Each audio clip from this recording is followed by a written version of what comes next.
She just snorted and muttered something under her breath about men being incompetent to handle their own affairs, much less take care of a baby. She said, "I'll take care of Gina. I'll need to borrow your study for use as a temporary nursery. We have a spare bedroom we aren't using. Can't you put her in there?" I pointed out. "I wanted to keep that room available in case something untoward happened to you," she said dryly. I blushed hotly and said, "Go ahead and use my study." There wasn't any point in arguing with her. She would just do as she pleased in any event, and it was easier on everyone if I acquiesced early in the game.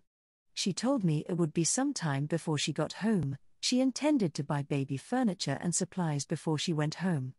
I started to ask her how much it would all cost when I saw the resolute look in her eye and stopped myself. This wasn't a game I was going to win. If I told her she was spending too much money, she'd just spend that much more. I could save myself money if I kept my mouth shut and let her take care of Gina in her own way. Presently the researcher came back with a diapered Gina, and I directed him to give her to Pauline. He handed Pauline the infantine body of his former colleague like he was handing over a ticking time bomb. His motions were careful, but he was obviously relieved to have the responsibility for Gina taken over by someone else.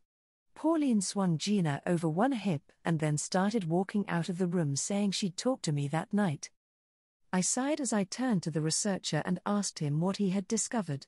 He told me that apart from being a baby, Gina appeared to be perfectly healthy. I told him to rejoin his study group and that I would be with them in a minute. After he left, I took a large dose of Tagamet and then went to join the group myself. When I arrived, the group of researchers had discovered what was happening to the subjects. Apparently the mapping function on the receiving end was remapping the state function into an earlier entropic state. How it was occurring or why was anyone's guess at this point. Our main concern was finding the differences between the device's expected function and its produced function.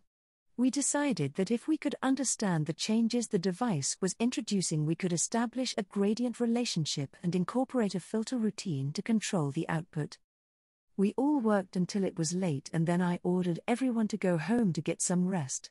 This wasn't a problem we were going to solve in a few hours, and it wasn't going to do our productivity any good to get exhausted.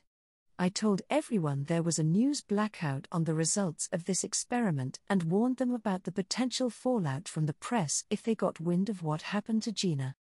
Them to keep quiet about that day's events and to keep them secret from everyone, including their spouses.